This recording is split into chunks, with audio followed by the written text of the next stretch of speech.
389e épisode des Technos, cette semaine avec ces deux acteurs.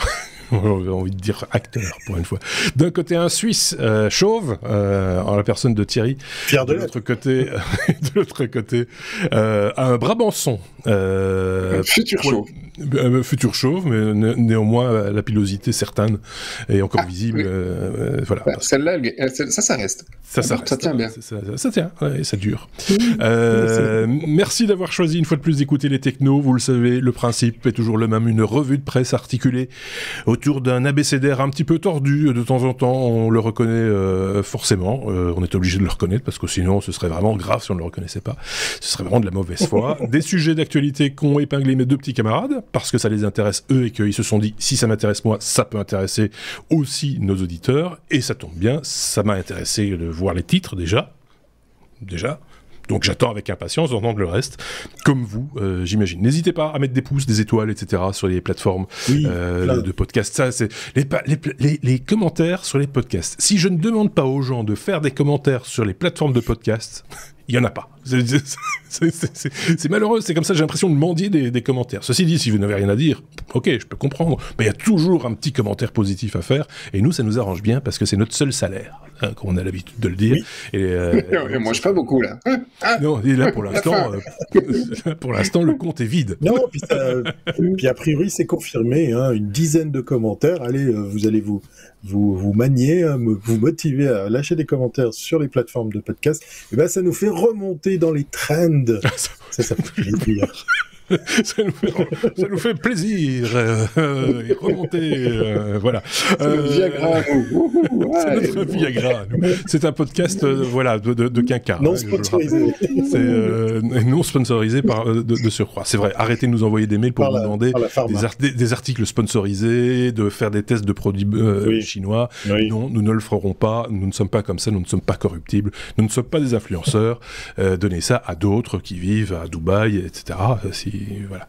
Ou gardez-le pour vous, c'est encore mieux. Allez, on attaque notre ABCD, on a dit assez de bêtises. En plus de ça, il est tard, parce qu'on enregistre un tout petit peu plus tard, parce qu'on a déjà bien discuté entre nous avant d'enregistrer cet épisode, donc on va être plus vite fatigué. Donc on va dire encore plus de bêtises que d'habitude. Allez, on commence avec la lettre A comme anniversaire. Je ne sais pas qui commence d'ailleurs, je reprends mon... Voilà, c'est Seb. On va parler de Delphi. Delphi, tu vas déjà nous rappeler... ce qu'est Delphi, mais 28 ans déjà, ça ne nous rajeunit pas. Non, et alors 28, c'est pas une année spécifique, mais c'est un anniversaire que j'aime bien. C'est une techno que j'ai beaucoup utilisée. Delphi, c'est quoi? Et ça a été d'ailleurs un de nos anciens chroniqueurs. Là, on l'a découvert ensemble. Delphi, c'était Bruno, si vous vous souvenez. On a commencé à développer à l'époque avec Delphi 1, et le 2 est assez vite arrivé parce qu'on étudiait ensemble à Bruxelles. Et Delphi, c'était un compilateur, le premier RAD. Donc, en fait, le RAD, c'était un outil qui vous permet de développer des interfaces graphiques où vous mettez les boutons, les dialogues, les zones de texte, et on voyait ce à quoi ça allait ressembler. Tu rentres directement dans du concret en fait, avec dans ce cas de figure-là. Tu fabriques quelque chose. C'était super rapide. Ouais. Donc tu développais des interfaces, c'était Rapid Application Design, tu développais des interfaces super rapidement. Et donc pour faire un petit programme vite fait, ça allait beaucoup plus vite qu'avant, effectivement. Tu faisais ton interface, tu devais positionner ton bouton avec une ligne de code et tu mettais ton bouton. Donc c'était un peu long et pénible. Et donc ils sont arrivés avec ce truc sur Windows 3.11. Hein. On n'est quand même pas tout jeune non plus, 28 ans, hein. C'était ça quoi. Ah ouais, c'est vrai. Et donc le premier était en 16 bits et le 2 est arrivé assez vite en 32 bits. Et ce que j'ai toujours adoré sur Delphi et d'autres technos, déjà effectivement le truc était hyper simple, propre, net, un peu verbeux, hein, mais voilà. Et d'ailleurs, énormément de développeurs de chez Borland ont été repris quelques années après par Microsoft. Hein, donc tout ce qui est C#, et il y a beaucoup de construction du C# qui ont été fortement inspirés des technos de Delphi, et la plupart des développeurs Delphi ont disparu et quitté Borland, qui est devenu Embarcadero et qui maintenant n'est plus que l'ombre de lui-même. Ouais. Mais il y a encore toute une communauté autour de Delphi, autour de FreePascal, qui est son équivalent libre avec Lazarus. Il y a encore pas mal de choses. Ça fait 28 ans que le truc est là. Et pour moi, c'est un moment de l'histoire dans le développement. Parce qu'on est vraiment arrivé avec... c'était le meilleur tool à l'époque pour développer des applications sous Windows rapidement. Je n'ai pas dit que c'était le plus rapide après dans ce qui sortait. Le code n'était pas mauvais, mais le compilateur n'était pas mauvais, mais voilà, si vous voulez faire du C, c'est mieux en C. Mais c'était top. Donc voilà, c'est un peu de nostalgie. Ça existe toujours aujourd'hui, vous pouvez toujours utiliser ce genre de tool. Ça a un peu été éclipsé par beaucoup d'autres tools, et Microsoft a tué tout le marché en rendant Visual Studio gratuit, alors que l'autre boîte essayait de vendre ses compilateurs, donc ils ont tout tué.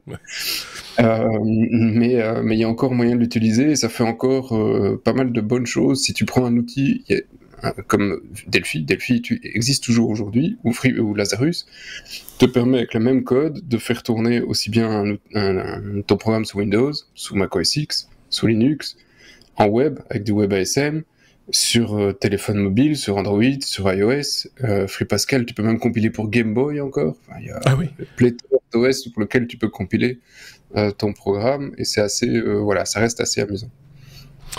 Allez, 28 ans. On avait déjà évoqué ça avec l'autre Seb, ces langages qui ont maintenant vécu, des fois 30 ans, des fois 35 ans, ici 28 ans, etc. Pardon ? Confondons pas l'outil et le langage. Le langage est toujours... Il n'est pas dans le top 10, mais le langage, c'est du Pascal derrière. Pascal est toujours vivant. J'ai pas dit que c'était des langages morts. Non, j'ai pas dit que c'était des langues mortes. Oui, j'ai bien compris, mais en même temps, du coup, tu es haché, je sais pas. En tant que Suisse de service, je vais faire la médiation, il n'y a pas de souci. Et tu vas prendre tout notre ordre, ça y est, c'est parti. Oui, c'est parti. Voilà. Retourne à l'atelier fabriquer des obus, s'il te plaît. Non, mais ce que je voulais dire, c'est que la longévité de ces langages, là, de plus en plus, on rentre dans des décennies et plusieurs décennies, et voilà, ça ne nous rajeunit pas. C'est juste ça que je voulais dire. Il fallait pas commencer à rentrer. Ok, c'est bon, j'ai rien dit. Dans 2 ans, Delphi aura 30 ans. Ça ne nous rajeunira toujours pas. Bah ouais, t'as vu, voilà, t'auras encore moins de poils. La lettre B. B comme Bing. C'est Thierry qui va nous parler de Microsoft. Quand Microsoft, nous dis-tu, nous épate. Oui, mais des Panzani. Oui, enfin, j'aime beaucoup... Oui, je l'ai fait, voilà. En Suisse, on ose plein de trucs. Ouais. Ça n'a rien à voir. Bon, je remercie déjà par avance mon collègue d'émission ce soir ou aujourd'hui, c'est selon vous écoutez, Sébastien, qui a rajouté des liens effectivement à cette news, puisque c'était difficile de passer un petit peu à côté. Bing qui effectivement lance sa waiting list pour pouvoir faire joujou, faire mumuse avec cet outil qui va donc s'enrichir d'intelligence artificielle. Je le redis, je le dirai tout le temps dans les technos, le terme intelligence artificielle me saoule, puisqu'effectivement, il ne s'agit pas d'intelligence, il s'agit de stupidité informatique. C'est pas tout à fait pareil. Enfin bon, bref, voilà, ça c'est fait. Donc, on vous voit effectivement peut ou pourrait être comparé à IT. Alors, c'est nos copains Numérama avec Frandoid qui se sont amusés à faire un test sous forme de piège, puisque on découvre dans l'article qu'ils se sont amusés à poser la question aux 2 intelligences artificielles, nomme-moi 5 premières ministres françaises, et le ChatGPT va d'aplomb en sortir 5, là où il y a un piège, puisqu'il n'y en a eu que 2. Voilà, j'ai dû m'intéresser à un truc qui est un peu gonflant ces temps-ci, c'est la politique française, mais voilà. Ouais. Et c'était assez intéressant de voir que l'aura qu'il y a autour de Bing génère pas mal d'intérêt, puisque dans le même laps de temps, il y a Google qui s'est essayé avec Bard et qui s'est monumentalement planté avec un test en grandeur nature. Mais voilà, Dans le même laps de temps, Google nous dit oui, bah c'est justement pour ça que nous on l'a pas sorti tout de suite, qu'on a laissé faire les autres, etc. Il y a une espèce de petite guéguerre qui va le plus vite, qui commence à être un petit peu compliqué, un petit peu déroutant, puisque on sent bien l'intérêt de Microsoft puisqu'ils ont massivement investi dans OpenAI, que oui, ça va faire bénéficier Bing et son moteur de recherche. Dans le même laps de temps, on sent qu'il y a pas mal de choses qui se passent, comme l'engouement incroyable qu'il y a eu autour de ChatGPT pour avoir fait l'exercice d'aller chercher d'autres solutions. C'est vrai que je comprends cet engouement, puisque sur d'autres plateformes, j'ai fait les frais d'aller sur Hugging Face, par exemple. On n'est pas dans la même ergonomie, on n'est pas dans le même usage, mais on est sur des alternatives assez intéressantes. Il n'y a pas que OpenAI, il n'y a pas que ChatGPT dans le monde. Et puis, le petit exercice que fait Google, moi, j'arrive pas à le voir crédible, et je vous pose la question, chers collègues, parce que dans le même laps de temps, on vire du monde, on fait revenir les deux fondateurs de Google, on fait une démo qui fait plonger l'action et puis qui montre que ça marche pas très très bien. Et puis quand on gratte un petit peu, on s'aperçoit que c'est aussi possible de trouver quelques travers, quelques petits bugs, aussi chez nos copains de Bing, qui pour la petite histoire vont se référer à un GPT beaucoup plus récent, beaucoup plus puissant, enfin c'est ce qu'on nous vend. Mais pendant ce temps, il y a pléthore de solutions qui vont elles aussi bénéficier de modèles de langage qui vont sans cesse s'améliorer. Alors voilà, je viens pas ici comme spécialiste d'IA parce que mon flux TikTok en est plein. Ça me fait doucement rire de voir que tout d'un coup, tout le monde, un peu comme à l'époque de cette célèbre solution en ligne pour faire du chat vocal, vous allez me redonner le nom, là, c'est Clubhouse. Voilà, il y avait spontanément plein de spécialistes qui se sont autoproclamés dans la matière. Ça devient usant de voir effectivement tout ça, toutes ces vagues de pseudo-spécialistes. Ce que je voulais dire en résumé, moi, ce qui m'intéresse là-dessus, c'est le temps d'adoption qui a été incroyable. C'est qu'effectivement, par rapport à d'autres réseaux sociaux, d'autres technologies, ça a été très vite. Je me dis, la prochaine étape, quelle qu'elle soit, hein, pas forcément en open, en intelligence artificielle, ça va être assez comment dire, challenging, hein, de voir qu'est-ce qui pourra faire mieux, puisqu'on parle de millions d'utilisateurs en quelques jours ou en quelques heures, là où certains réseaux ont mis des années avant de regrouper autant d'utilisateurs. Ouais, mais il y a quand même, pour moi, ChatGPT, si on parle juste de celui-là, en l'occurrence, dans sa version actuelle, ça va évoluer, on le sait tous, évidemment. Oui. Pour moi, c'est vraiment, quelqu'un avait dit ça, c'est un stagiaire bourré et un peu nul. C'est bourré parce que tu te poses une question un peu piège ou gros piège, il tombe dedans mais sans aucun problème, juste parce qu'il a envie de te faire plaisir, tu vois, c'est souvent les stagiaires, c'est un peu ça. Et donc j'ai un exemple qui me vient comme ça, que je vous avais déjà partagé, je sais pas si vous l'aviez vu. Les œufs de vache. Moi j'ai testé avec des œufs de chat. Voilà, hein, y a-t-il une grande différence entre les œufs de chat domestiques et ceux de chat sauvages? Ok, il aurait pu me dire les chats ne pondent pas des œufs, etc. Non, lui il veut me faire plaisir, le stagiaire bourré. Les œufs de chat domestique et de chat sauvage appartiennent à la même espèce. Voilà, c'est déjà une information importante. Felis catus, et sont donc très similaires. Cependant, le chat sauvage peut pondre des œufs plus durs et plus résistants pour survivre dans des conditions plus difficiles que les chats domestiques. Les chats domestiques peuvent également pondre des œufs plus fragiles en raison de leur vie plus confortable et de leur alimentation contrôlée. Enfin, de compte, il peut y avoir une petite variation dans la texture et la durabilité des œufs entre le chat domestique et sauvage, mais ils appartiennent à la même espèce et sont très similaires. Voilà. Donc, on les cuisine d'ailleurs pas pareillement. Non, mais bien sûr. Voilà. Bon, ça fait quand même. Alors, quand on dit oui, c'est bluffant, ChatGPT, ça répond bien, machin, etc. Oui, mais ça répond du caca. Ça répond n'importe quoi. Voilà. Qu'en pense Sébastien, vite fait, bien fait? Alors oui, et donc il y a un deuxième article que vous retrouverez dans les news, dans les sources, qui est intéressant, et c'est comment des gars de chez The Register qui ont effectivement démonté un peu le truc derrière, gentiment, hein, c'est factuel. Et donc effectivement, ils ont fait une démo de Bing, et les réponses de Bing, elles étaient foireuses, hein, mais moins perceptibles que ton œuf de chat. Effectivement, ils ont demandé un bar, Bing, le truc a répondu, Bing AI a répondu un bar, sauf que c'est un bar gay. Tout le monde peut aller au bar gay, néanmoins c'est bien de le savoir. Et les heures d'ouverture qu'il a données ne sont pas du tout la réalité. Alors il faut comprendre pourquoi il répond ça, parce qu'en fait les modèles d'intelligence tels qu'ils sont utilisés, ChatGPT, Bing AI et compagnie, ils sont pas comment dire, ils sont pas créés pour avoir une intelligence de données. Non. Ils sont créés pour répondre à un modèle de langage. C'est-à-dire le cohérent. Donc, ils vont répondre en construisant la suite de ta phrase. Et donc, si tu lui dis que le chat pond des œufs ou que le chat vole, ou que le chat, ils vont construire et ils vont partir là-dessus en disant, effectivement, quelle est la suite de ta phrase.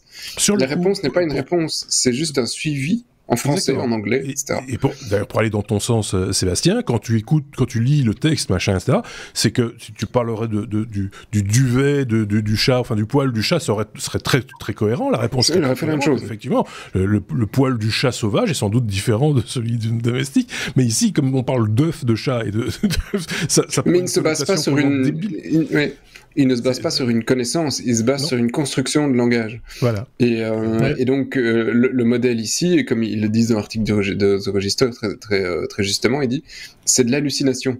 Donc, le modèle ne donne aucune information réelle, c'est de l'hallucination. Donc, il peut te dire effectivement, les technos, c'est 5 femmes qui font des podcasts de 4 heures tous les vendredis midi. Donc, il va te le dire. Voilà. et ce sera toujours cohérent parce que c'est lisible, etc. Donc, voilà. Donc, tant qu'ils n'ont pas corrigé ce problème, et pour ça, il faut qu'il y ait une base de connaissances et que ce soit un petit peu différent, je pense pas que ce sera fait en 2 jours, à part écrire des phrases qui veulent rien dire, potentiellement. Voilà, mais d'un point de vue langage, je trouve que le langage est super bien construit, les phrases sont bonnes, etc. Mais donc c'est ça qu'on lui demandait, ça c'est bien. Ouais, ça manque un peu de sel, enfin ça manque un peu de comme je le disais, c'est un stagiaire qui sait bien écrire, qui est certes bourré, mais plein d'ambition, mais qui reste un stagiaire, un peu crétin, quoi. Voilà. Ceci dit, un stagiaire, même exprimé comme ça, peut rendre des services. Hein. Je dis pas le contraire. Mettre de l'ordre. Il fait le café, quoi. Le café, etc. Non, mais je l'ai testé, moi, par exemple, pour me donner les mots-clés cohérents sur un texte. Par exemple, tu colles un article et tu lui dis, tiens, sors-moi 5 mots-clés qui sont cohérents d'un point de vue SEO. Et il va vraiment aller te chercher les mots-clés les plus importants en regardant les 5 mots-clés, tu vas dire, ah oui, ça encadre bien le texte dont il est question. Donc, il y a des choses sur lesquelles ça fonctionne plutôt pas mal. Bon, allez, on passe à la suite. La lettre I. Comme Internet Explorer, Sébastien, c'est fini. On n'arrête pas de dire, on n'a pas arrêté de dire, ça fait des années qu'on dit qu'Internet Explorer c'est fini. Hein.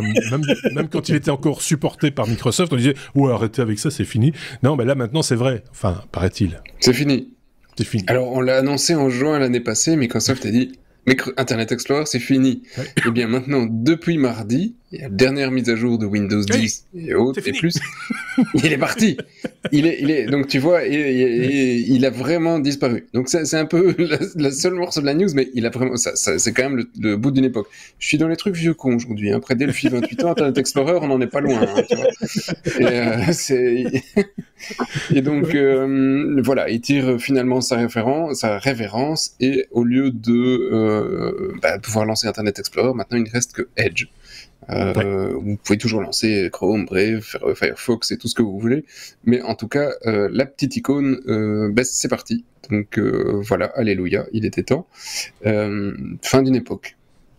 Ce qui est bien, en même temps, ça c'est la brève la plus courte de l'histoire. Hein. Pour les développeurs, c'est que maintenant quasiment tout, à part Firefox, tourne sous Chromium.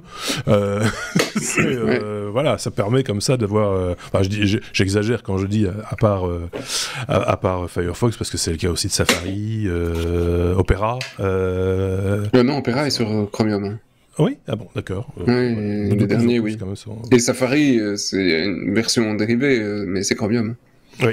Il reste que Firefox et Conqueror et des trucs sous Linux qui sont sur des moteurs spécifiques, mais tu n'as pas 1% de tes visiteurs sur Conqueror ou des trucs comme ça. Bon, j'ai une pensée émue quand même pour tous les IT, pour tous les gens qui sont en informatique, parce que il y avait cette fameuse question existentielle, à quoi sert Internet Explorer? À downloader Google Chrome.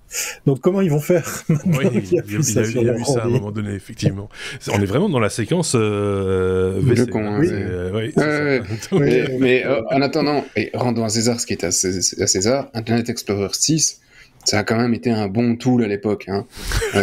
Quand on l'avait, on n'en était quand même pas... Hein, tu vois, quand on était jeune. Ouais, j'arrive pas à trouver un truc positif sur ce truc, non, désolé. Bah, t'avais que ça à l'époque. Même moi, je l'ai utilisé. Même.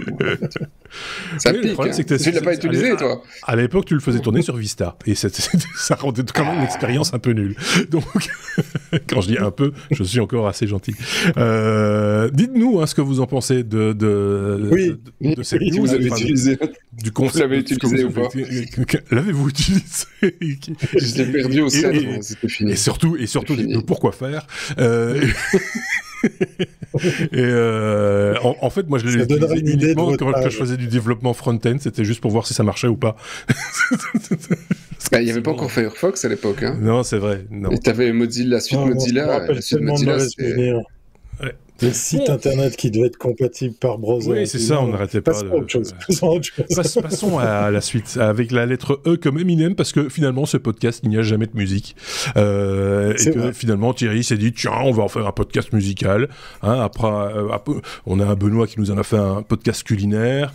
Donc, pourquoi pas, finalement, on peut ratisser large. Thierry, tu parles d'Eminem, tu vas encore nous parler d'intelligence artificielle. Oui, non, mais c'est plutôt... alors, je vais très vite survoler, je vais même d'ailleurs vous citer aucune techno.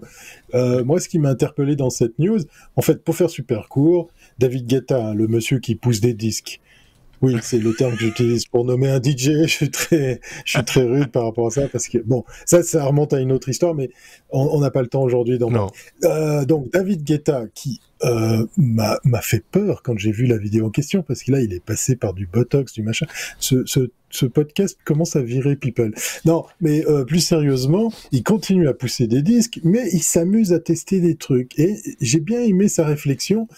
Parce qu'il a amené une vraie question. Il s'est dit, bon bah voilà, je suis allé sur un site, j'ai trouvé et j'ai réussi à digitaliser la voix d'Eminem. Je suis allé sur un autre site pour que, avec les textes qu'habituellement chante Eminem, je lui donne un peu le style de son rap. Et j'ai demandé à cette intelligence artificielle de me pondre une espèce de mimique, une espèce de refrain, de texte. Vous pourrez aller voir dans les liens de cet épisode, dans la description, le petit extrait en question. Et en fait, il a samplé cette mimique, ce petit bout de chanson de Eminem. Je rappelle, c'est que la voix d'Eminem, ça c'est sa vraie voix, mais digitalisée. Et il l'a balancé en soirée dans un set avec sa fameuse clé USB pour tester la chose. Et il amène une question qui est pas mal. Moi déjà, j'admire le gars parce que j'ai une idée assez arrêtée sur David Guetta, mais je le vois là aller tripatouiller des trucs, s'amuser sur des sites internet, raconter comment il a fait. Alors le monsieur est peut-être probablement curieux, donc ça c'est déjà un bon point, si c'est lui qui l'a fait. Mais après il vient avec une question, mais qu'est-ce que je fais des droits par rapport à ça? Parce que c'est quand même la voix d'Eminem.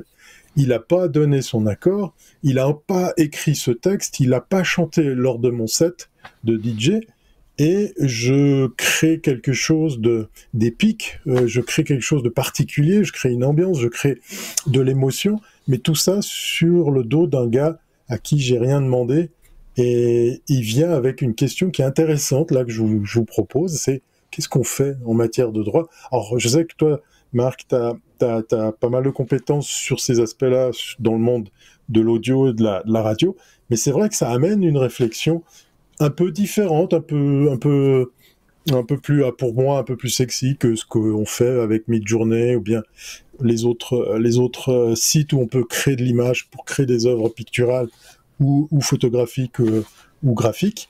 Là, dans le son, ça commence à titiller plein de questions. Moi, ça m'évoque plein de questions parce que, juste pour la petite histoire, vous irez écouter cet extrait, ça tient vachement bien la route, c'est très court. on est vraiment en train d'imaginer Eminem chanter sur un set de Guetta, mais quid des droits? Ouais, ça c'est la où question. s'arrête l'inspiration et où commence le plagiat? C'est là toute la question. Et parce que ce sont des outils, quand on parle d'image, on voit qu'il y a de plus en plus d'IA aussi, par exemple dans Photoshop, qui sont de bons outils qui font gagner du temps pour faire des tâches répétitives et le fait mieux que l'humain, il faut le reconnaître. Mais à un moment donné, on tend de plus en plus à donner de plus en plus de responsabilités à l'outil. Est-ce que ça va pas tuer la créativité? Enfin, c'est une conversation à tiroir. En fait, il y a plein de choses qui rentrent en ligne de compte. Et là, c'est pas dans un podcast de 60 minutes où il y a... On va pas trouver la réponse aujourd'hui, mais... la réponse. Mais on peut inciter ceux qui nous écoutent à y réfléchir et à peut-être partager avec nous soit des articles qu'ils ont lus, soit des opinions personnelles, soit les deux d'ailleurs. Et ça nous ferait bien plaisir parce que c'est toujours intéressant d'avoir plusieurs sons de cloche. C'est toujours un peu... Quand on voit, par exemple, tout ce qui est images, on sait que les intelligences artificielles se nourrissent de banques d'images et d'œuvres, etc. Et que dès le moment où on tape dans le prompt, donc la phrase qui va générer le visuel, qu'on dit à la mode de tel artiste ou dans le genre de tel tableau célèbre, machin, etc. Est-ce qu'on n'est déjà pas ailleurs que simplement dans l'influence, simplement, voilà, c'est compliqué de répondre à ces questions-là, et voilà, on sait pas très bien où on va avec tout ça. Seb, peut-être, a déjà un début d'explication plus technique, peut-être, plus prosaïque. Non, je pense que ton avis est beaucoup plus éclairé que le mien sur l'audio et ici sur la propriété intellectuelle. C'est difficile de voir où se limite ta propre propriété intellectuelle, ton droit à l'image. Alors, ton droit à l'image, oui, ça, ok, ton image, c'est clair, mais est-ce que ta voix fait partie de ta propriété ? Ah, mais ça, c'est une question qui est soulevée en ce moment en France, puisque le syndicat des comédiens qui prêtent leur voix à des publicités ou à du doublage, etc., commence à dire, attendez les gars, vous êtes bien gentils, mais vous utilisez notre voix pour générer du texte, sur base de texte, générer du parler avec notre tessiture vocale, etc., etc. C'est une insulte à notre métier, ce que vous faites. C'est quelque part, il y a danger, quoi. C'est pour la profession, je veux dire. Et moi, je reste convaincu que la personne qui parle a toujours plus à apporter qu'un robot un peu mécanique qui va certes utiliser la même voix, mais avec des tonalités qui seront peut-être pas totalement naturelles, ou en tout cas avec pas les mêmes intentions qu'un comédien ou qu'un speaker. Dans le même genre, je ne sais pas si vous avez vu, mais il y a une série super sympa de la BBC qui est Extraordinary. Vous allez très vite voir où j'en viens. Je ne vais pas tous vous spoiler toute la série, mais le résumé, c'est... Fin, hein. Enfin, non, c'est tout à fait. Tout le monde a des super pouvoirs, sauf une petite dame. Voilà, ça c'est le pitch du truc. Et il y en a une qui a le super pouvoir de pouvoir prendre la personnalité d'un mort. Et donc elle a vraiment, tu vois, le mec est mort et elle reprend et elle continue comme s'il était toujours vivant. Et dans un épisode, il continue à enregistrer un disque parce qu'il n'avait pas fini. Bon, là je vous ai spoilé un peu, je suis désolé. Mais du coup, à qui appartient le droit de ce qu'il va enregistrer aussi ? C'est la même question. Bon, ça va être plus difficile à trancher en justice quand même. On peut peut-être proposer à nos auditeurs une question beaucoup plus simple. C'était une accroche dans le titre, c'est quand le rappeur US, donc Eminem, vient en aide à David Guetta, est-ce que David Guetta fait de la meilleure musique quand il utilise Eminem ? Mais on s'est beaucoup moins posé... Moi, je trouve que c'est rigolo qu'on se pose la question maintenant, parce que, parlons justement du monde des DJ, etc., on s'est beaucoup moins posé la question du sample, sur laquelle repose beaucoup de morceaux. Oui. Parce que le sample, c'est moins de 8 ans. Voilà, c'est un son, voilà. Et même si, je me rappelle une époque où on disait, ouais, c'est un peu facile, prendre un sample, le mettre en boucle, machin, etc., et rajouter dessus une caisse claire et une fille qui chante. Oui, mais enfin, en même temps, il fallait l'oser, il fallait l'imaginer, il fallait construire quelque chose. Et donc, tout le monde l'a pris à un moment donné, en tout cas les gens qui sont plus la fibre artistique, on dit mais c'est une revisite du truc, donc c'est un peu comment réaccommoder les restes, en gros, voilà, y a rien de meilleur qu'un plat dans lequel tu as mis une autre recette et que tu as... Ceux qui sont critiques, ceux qui font ce genre de critiques, je les invite à aller voir. Il y en a pléthore sur Insta comme TikTok ou sur YouTube. Il y a des gens qui s'amusent à décortiquer des tracks très célèbres. Il y en a un qui s'est amusé sur pas mal de morceaux de Daft Punk. Quand tu vas voir les artistes qui ont été samplés, les passages qui ont été trouvés, comment ils ont travaillé les samples, comment ils les ont aménagés, un travail artistique, on est d'accord. C'est un truc de malade.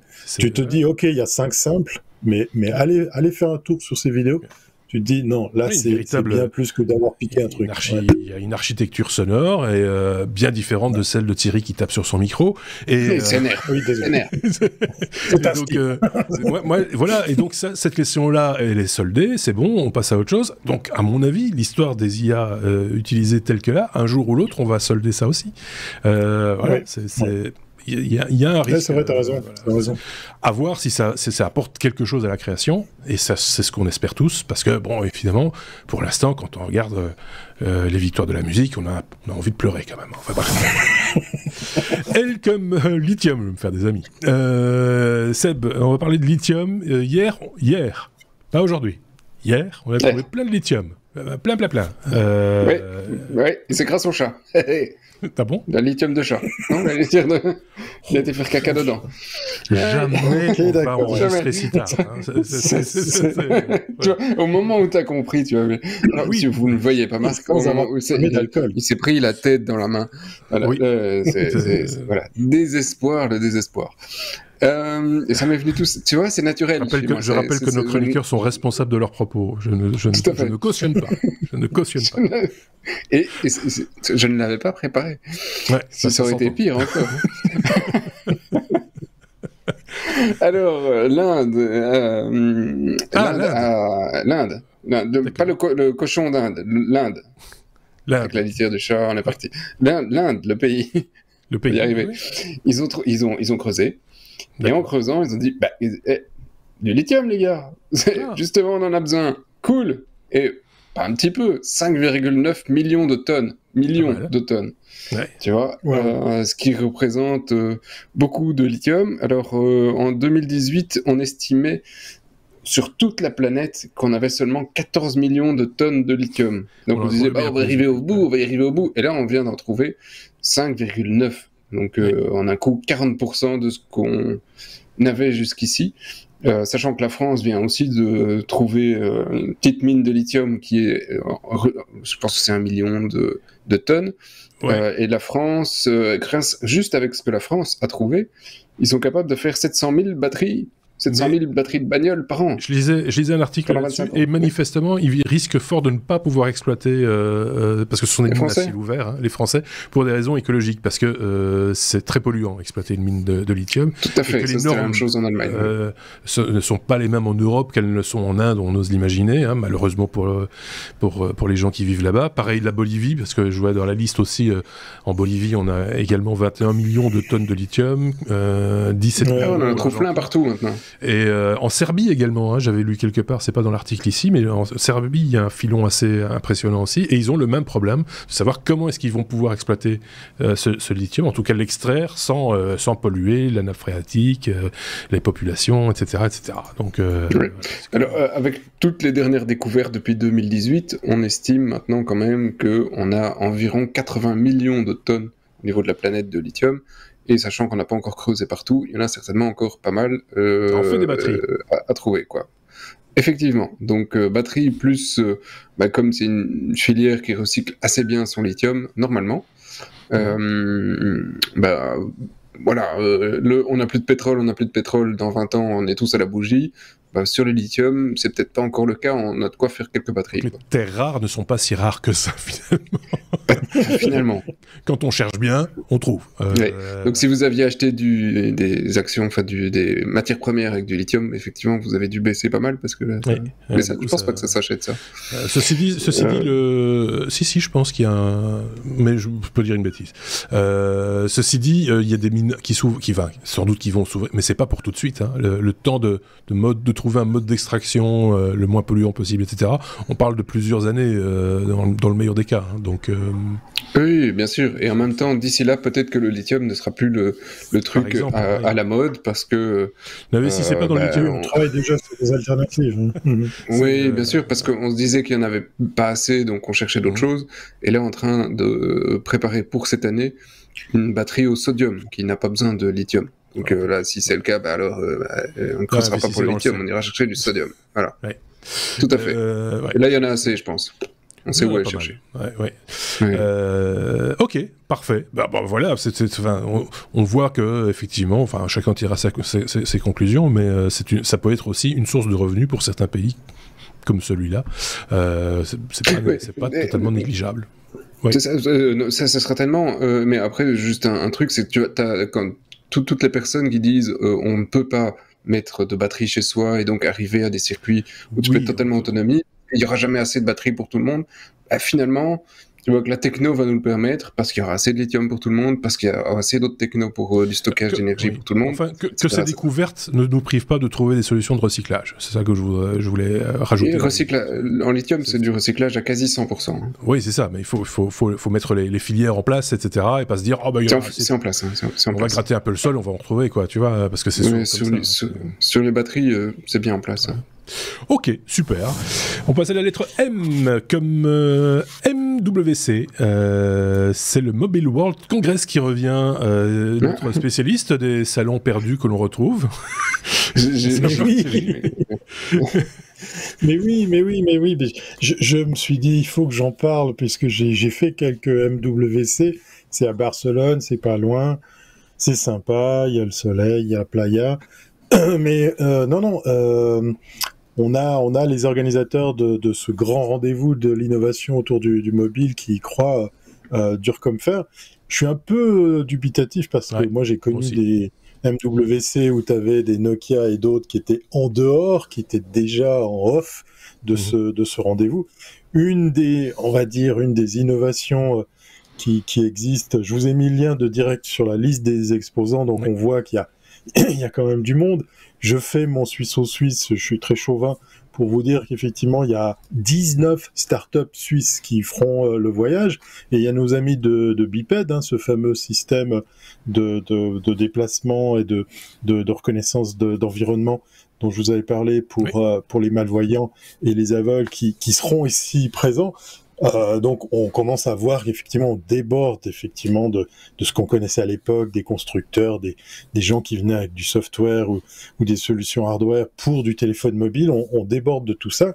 Et puis il y a surtout un des trucs qui me ferait, je pense, aller à Barcelone, c'est le rendez-vous pour faire pitcher justement les startups. Donc est-ce que le MWC est en train ou a su se réinventer pour être un peu plus sexy, puisqu'effectivement, il y a pas mal de sociétés qui y vont. Il y a aussi justement pas mal d'incubateurs, pas mal d'accompagnement de startups qui seront présents. Et il y a le 4YFN, c'est probablement en anglais une signification quelconque, qui est un endroit et qui est une organisation dédiée justement à accueillir tous celles et ceux qui ont envie de booster un peu leur visibilité, de pitcher, de se mesurer au marché. En tout cas, la Suisse prend très au sérieux ce rendez-vous. Déjà à l'époque, moi quand j'y allais, c'était les belles années, c'était mieux avant. On pouvait aller se taper des conférences et parce qu'on allait jusqu'à la fin des conférences, on ressortait avec des téléphones Google gratos, des goodies de malades, c'était l'opulence. Tout ça a bien changé. Mais voilà, je vois pas mal de pays qui, comme un peu le CES, prennent au sérieux ce rendez-vous pour emmener des délégations, pour mettre en avant leur start-up.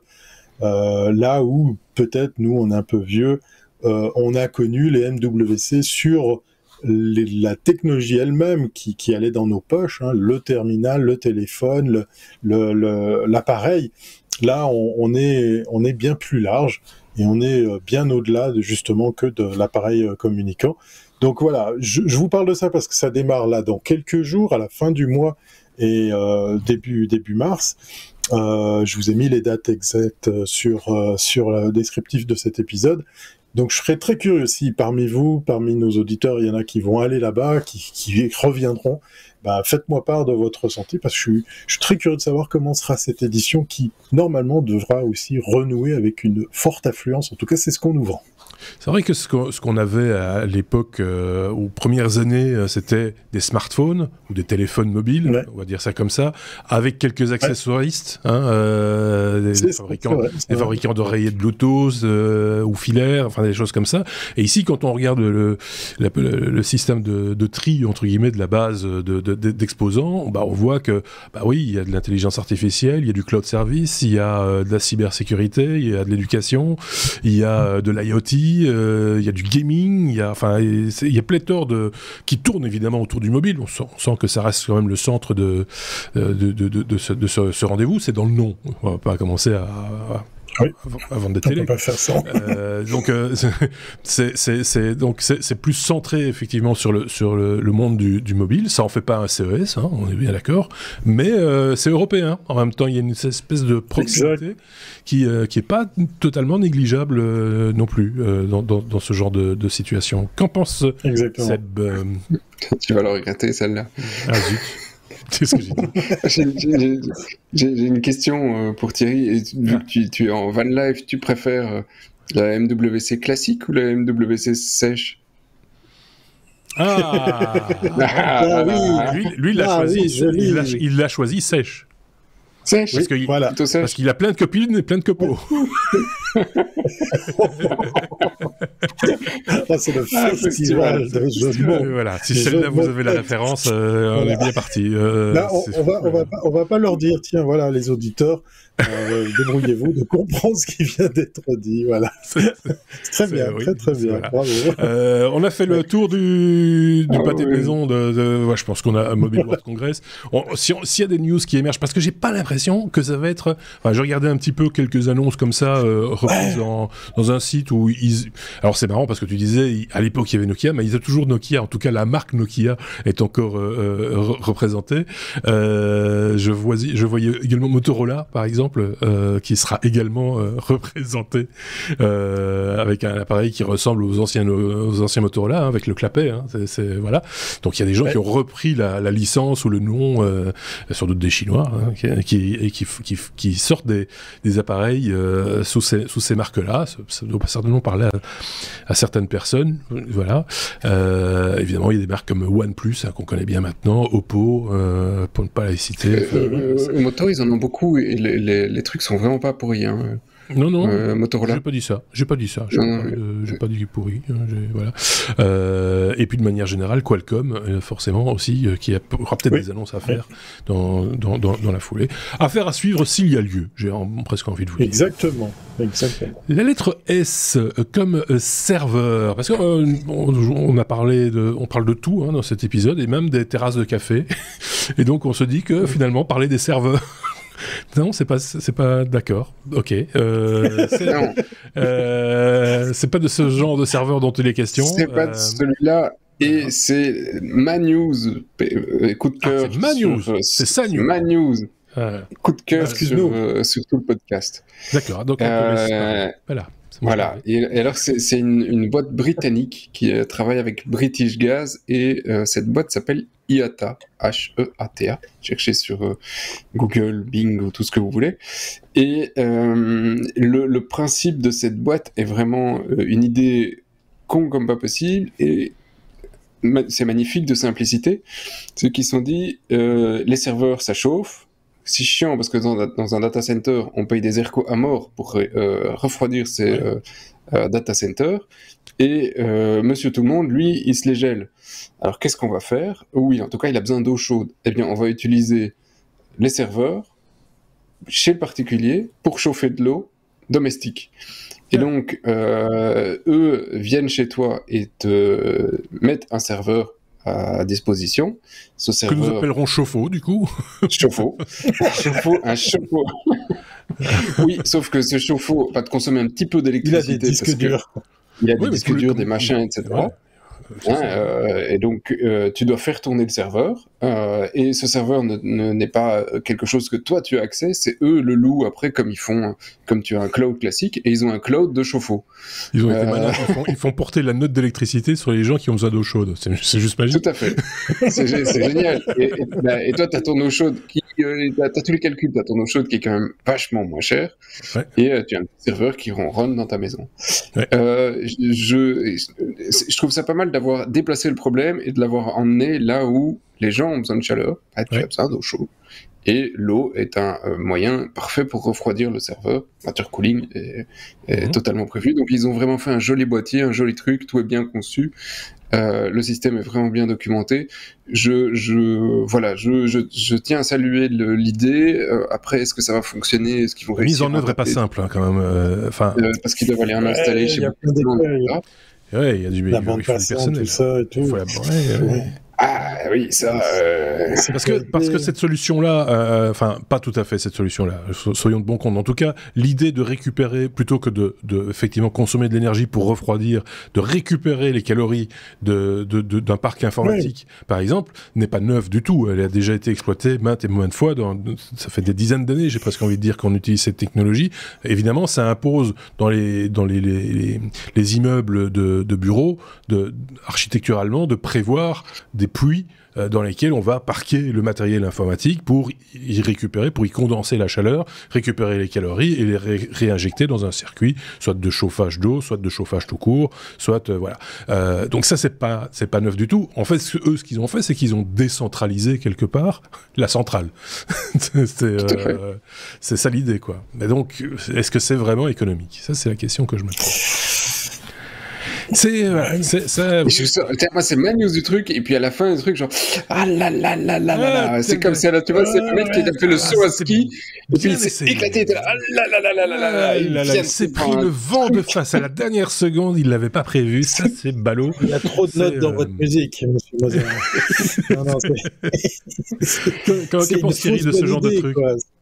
Tu crois? Je pense que c'est une fausse bonne idée. Ouais, il y a l'électricité, il y a la bande passante, il y a la sécurité. Là, c'est le Suisse qui parle. La conso versus l'eau chaude.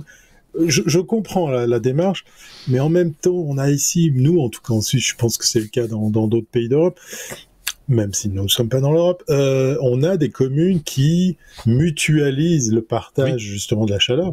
Moi, j'habite par exemple à vol d'oiseau, à une vingtaine de kilomètres un grand centre de tri qui alimente, je crois, 16 000 foyers en chaleur. Ouais, pas mal, parce qu'effectivement, les fours, voilà, les fours de combustion des déchets, ils ont décidé effectivement d'utiliser le surplus de chaleur que ça générait. Ils l'ont mutualisé et ça alimente une jolie petite ville du coin. Pour l'anecdote, ils ont réussi à avoir l'accident improbable. Il y a un four qui a explosé. Donc tout est arrêté. Et puis il faut savoir que c'est des jours, voire des semaines, voire des mois avant que tout ça refroidisse. Pour qu'on puisse après faire quelque chose. Puis accessoirement, ça a bloqué le recyclage des tris. Mais voilà, on voit de plus en plus ces projets où on réunit, on mutualise. Alors est-ce qu'un data center pourrait faire ça? Moi je pense que c'est plutôt à l'échelle groupée qu'on pourrait faire ce genre de choses. Moi, en tant qu'individu, d'avoir un rack chez moi pour un serveur, je me pose des questions par rapport à ma sécurité moi-même, parce que je pourrais faire l'objet d'un hold-up, d'un cambriolage pour quelqu'un qui se dit, voilà, cette data, elle est ici, même si j'imagine que c'est bien crypté, c'est bien conçu. Oui, mais enfin bon. Mais entre tu vas déjà beaucoup plus loin que le problématique de l'eau chaude, hein. Oui, voilà. Je pense ne réinventons pas l'eau chaude. Tu débordes. Mais voilà. Nous, on a dit ce qu'on pensait de la news. Il est un peu limité, notre ami Sébastien. On le voit, il est tout triste. C'était sa news. C'est bon, je ferai plus de news écologiques. Un verre d'eau froide. Mais ça partait d'un bon sentiment. Il y a pas à dire. Mais same player, shoot again.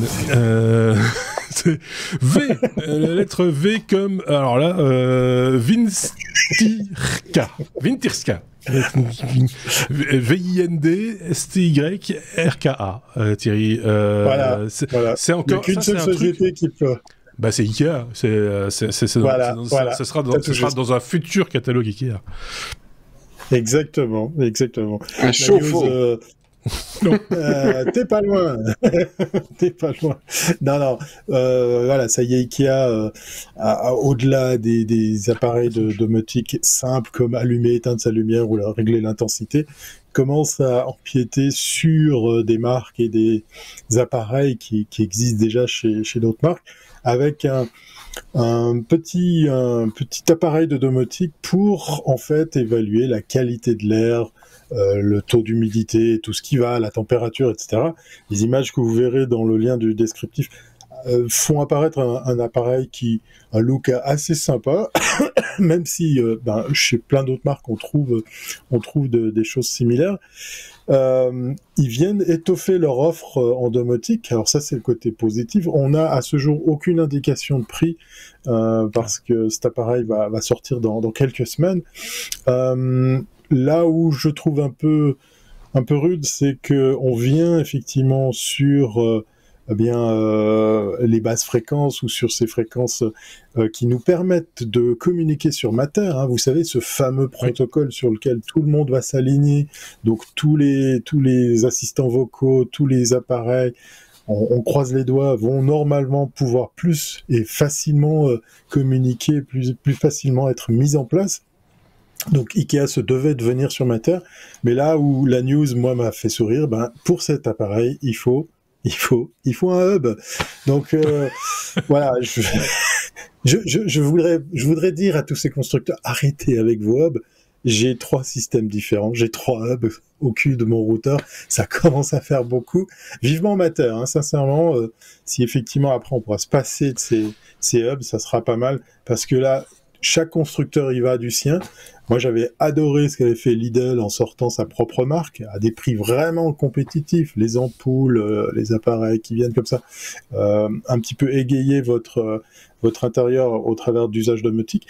Mais voilà, et c'est encore un Xème hub qui vient s'intercaler entre votre routeur, enfin l'accès Internet et vos appareils. Ça commence à faire beaucoup. Qui ont un petit transformateur qui consomme de l'énergie, qui reste allumé. Exactement. Voilà. Qu'en pense Sébastien ? Sébastien a des choses à dire là-dessus, j'en suis sûr. Ah ouais, je vais pas te casser sur Matter, mais le Matter, tu vas pas avoir tous les trucs compatibles Matter, tu vas avoir un petit hub supplémentaire entre Matter et les autres, parce que Matter va te permettre d'avoir des ponts pour le Zigbee, pour le Z-Wave, etc. Mais du coup, tu as encore un petit pont entre les deux, et donc tu auras un petit device à chaque fois encore en plus. Si tu vas avoir une armoire remplie, quoi. Ouais, mais là, si tu en as qu'un, parce qu'après, t'as plus besoin. Voilà. Ah non, parce que ça, c'est ce qu'on nous vend sur papier, non ? Tu seras toujours dépendant de cette passerelle constructeur. Si tu veux une passerelle, le Z-Wave, t'as toute une série d'appareils, c'est une norme. Si tu veux faire du Z-Wave, t'as besoin d'une passerelle, c'est un petit dongle facile, mais t'as besoin d'une passerelle pour du Z-Wave. Si tu veux du Zigbee, c'est pareil. Si tu veux, alors peut-être qu'il y en a un qui va t'en mettre une passerelle qui va toutes les mettre dedans, mais en fait, tu auras juste un plus gros boîtier, quoi. Hein, mais c'est ça, qui consommera un peu plus aussi. Et peut-être que Ikea va venir avec un meuble dans lequel tu pourras mettre tes peut-être. Z-Wave, Zigbee, pas Matter, mais les protocoles de domotique vous échappent un petit peu. Je vous renvoie à une série de hors-série que nous avions commis il y a déjà 8 ans, et ça n'a pas changé depuis, je pense. Aux 20 ans de Delphi. Et c'était au 20 ans de Delphi, retour à la news numéro 1, où on avait exploré d'ailleurs tous ces protocoles à l'époque. C'était avec toi ? Non, c'était pas qu'avec toi. Et Patrick aussi. Voilà. Donc c'était un autre temps, une autre époque, on avait plus de cheveux, mais on parlait déjà de ça. On pourrait remettre... Non, Patrick était pareil. Oui, il a toujours été chauve. Comme Tom. Mais il est né chauve, Patrick. Mais ceci étant dit, on pourrait refaire un hors-série ou un bonus consacré à Matter et à tout ce que ça implique. aussi bien au niveau technique que commercial, parce que c'est vrai qu'aujourd'hui, quand on parle de domotique, quelque part, sur un site grand public, comme celui d'IKEA par exemple, c'est Matter qu'on met en avant, c'est pas les autres... tu vois ce que je veux dire, c'est devenu une marque commerciale, un peu un argument marketing. Oui, il y a de ça aussi. Voilà, il y a de ça aussi. Ouais. Il y a ça, hein, donc, eh bien, moi, je vous dirais un seul mot pour ça. KNX. Encore KNX. D'accord, ok. Googlez, Bingez, ou demandez à ChatGPT de vous faire un article sur les œufs de KNX, par exemple. Rapport à une autre news que vous avez... Mais les sauvages ou les domestiques? Parce que c'est pas pareil. Sauvage, c'est libre. KNX, à poil à rat. C'est à poil. À poil à rat. Donc, voilà. On va arrêter de délirer. Enfin, nous, on va continuer. En fait, je pense que derrière ça, on va encore, parce qu'on va pas pouvoir s'en empêcher, forcément. D'autant plus qu'on a un bonus à mettre en boîte également, que vous pouvez déjà trouver éventuellement, ou que vous trouverez prochainement. En cherchant sur les numéros d'épisodes, vous allez trouver ce bonus qui se rapporte à cet épisode 389, évidemment, et ce sera avec les deux mêmes zozos qui seront encore plus fatigués. Oui. Non. Si. Il a levé le doigt, le petit, vas-y. Oui, c'est ça, c'est que tu utilises toujours la même formule, mais moi ça me perturbe, parce qu'à chaque fois tu dis à tous ceux qui nous regardent ou nous écoutent, qui peuvent déjà le trouver, mais moi je me dis, mais si je peux déjà le trouver, pourquoi est-ce que nous on va l'enregistrer? Okay, et à chaque fois je dis la même chose, je dis pourquoi on va l'enregistrer? Ils l'ont déjà trouvé. Vous avez 2 heures. Comme d'habitude. Merci en tout cas de nous avoir écoutés. J'espère que vous avez pris autant de plaisir que nous à l'enregistrer. Et donc on va se dire à très bientôt. N'hésitez pas, hein, comme toujours, on vous l'a dit, on vous l'a répété, on vous le dira plus si on va encore le répéter. N'hésitez pas, les commentaires, les étoiles, faites-le. Et puis c'est tout. Et une fois que c'est fait, on recommence.